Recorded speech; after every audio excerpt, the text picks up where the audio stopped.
Hey lovely people of the internet, so this week I am doing my July favourites video, seeing as, you know, we're just into August and so I've actually done the whole of July, which I think is actually a little bit unusual for my favourites video. I have a lot this month, like a lot. I think it's the most for me, but I don't have that many food items, which is weird.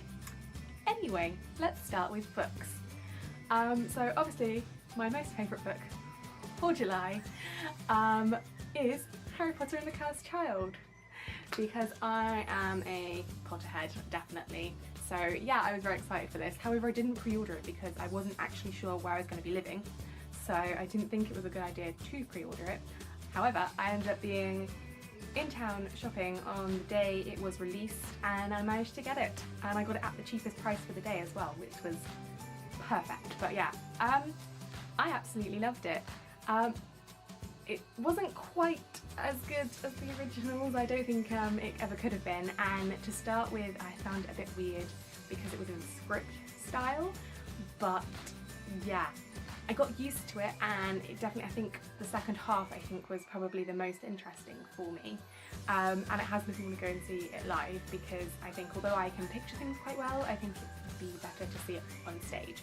But yeah, if you haven't already checked it out and you do like Harry Potter at least a little bit, yeah, I'd recommend getting that one and checking it out. It's just good to have another story, basically. I have two other books that I have really enjoyed this month. So the first one is My Husband's Wife by Jane Corrie. It's sort of like a mystery, I don't know quite how else to describe it, but yeah, you start with one scene at the beginning that you're going to then work towards, like quite a long way, because you go quite a way back into the past, and then you come up to the present, working up to the scene that you started with, and so you're trying to guess sort of like what's actually happening in that scene. And yeah, that was pretty good actually. I'd recommend that one. And the second one was Reconstructing Amelia by Kimberly McCreekley.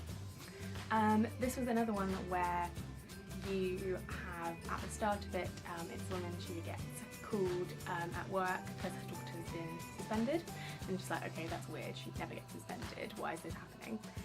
And then by the time she gets to the school, her daughter has fallen, jumped, pushed off the ceiling of one of the buildings at the school, and so she's died.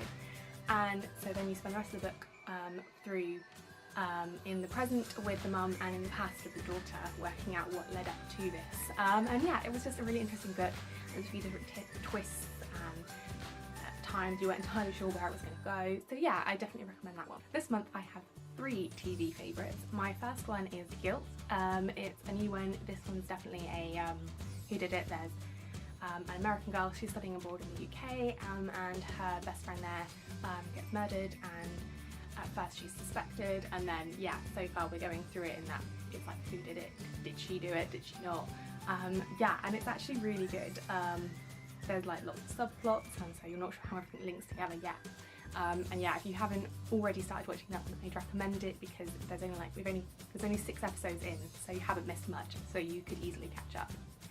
My second one is Dead of Summer, which is kind of like a supernaturally murder mystery one. It's basically set back in the 80s, and it's a load of kids. They return to a camp they went to as children as the camp counsellors, and there's sort of like some weird goings on and you're not quite sure where it's going. And again, it's only 6 episodes in, so if that sounds like your kind of thing and you might be interested, you could easily catch up.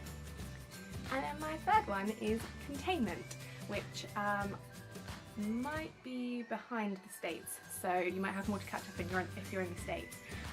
But this is one where there's been a virus outbreak and a section of Atlanta, Georgia is cordoned off to try and contain it, hence the name. But obviously they start off saying it's going to be a 48-hour one, and then you discover that things don't really turn out that good.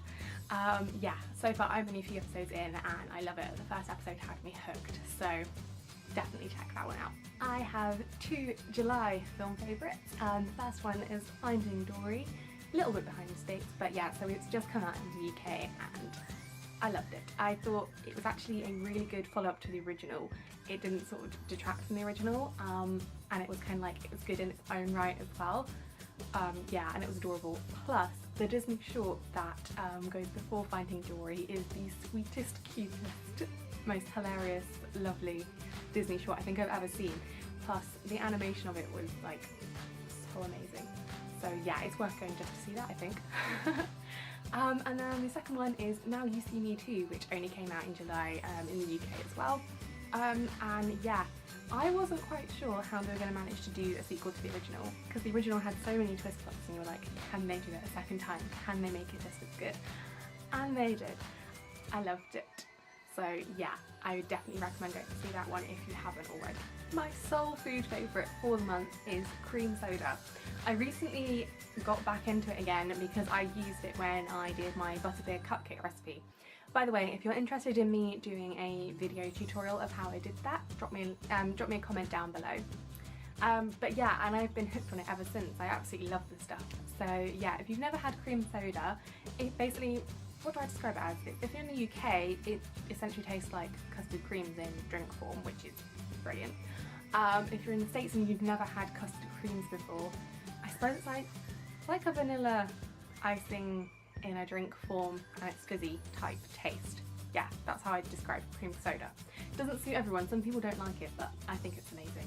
And my last few kind of don't fit into any category, so they're just being chucked together at the end. But yeah, the first one is this. I absolutely love it. It is a mug that looks like a teacup because it's called a footed mug, so it's got this little bit at the bottom and then it's got the thinner teacup-like handle. But basically I love it because it's cute like a teacup, but it fits in a mug's worth of tea, which for me is brilliant in the morning because I like to drink a lot of tea, because to wake me up in the morning. So yeah, this little buy was brilliant. And if you're in the UK, it was from Wilko and it was only £2, which is such a bargain. And lastly, our two Disney favourites that I have gotten into. The first one is I discovered the joys of Disney bounding, which I may do in vlog format at some point. But yeah, essentially Disney bounding is the idea of making everyday outfits that are Disney inspired. So you take a character and you colour block based on where colours are on them, and then you put that into your clothing, and then you wear accessories that sort of hint at the character, because obviously you're not using props or anything because it's not a costume, it's sort of like everyday clothing. So yeah, it's really fun, and I love watching YouTube videos and like finding all of like the blog posts and stuff about it. And then my last Disney favourite is a new channel that I found called Thingamavlogs, which is all things Disney. It's 4 different YouTubers, they post every weekday, and yeah, if you're obsessed with Disney, it's worth watching because they do a wide variety of different Disney themed videos, and you can tell they absolutely love Disney. So yeah, if you like that, go check it out. So I hope you enjoyed this video. Let me know down in the comments below what your favourites of the month have been. As always, like, comment and subscribe if you haven't already. I will post a link up here to my previous video. And yeah, see ya!